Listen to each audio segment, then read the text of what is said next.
Let me ask you lastly, you just did an editorial board where you said the president's foreign policy was pathetic.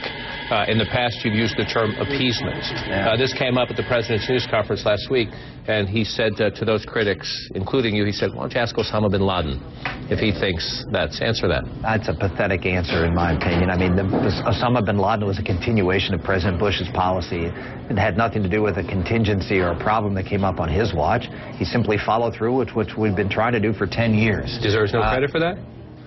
No, the people deserve credit for that were the military whose mission it was to find him. And the president doesn't deserve credit for he didn't make a decision, if you will, as to go after bin Laden. That decision had been made 10 years ago. He gave the go-ahead, though, for a sensitive military operation across Pakistan's border. I do give him credit for that. But, again, that's not a strategic decision with respect to how we're going to deal with contingencies around the world.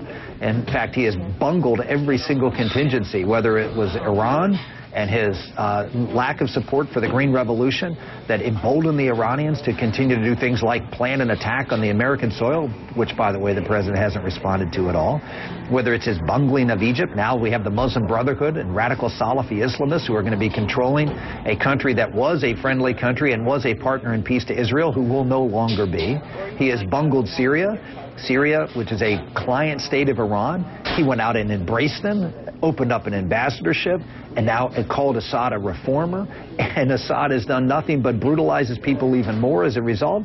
And we continue to still have diplomatic relations and treaties into Assad as the rest of the world is stepping away from him for the thug that he is. Appreciate your time. Thank you, John. Thank you. Appreciate it. Thanks.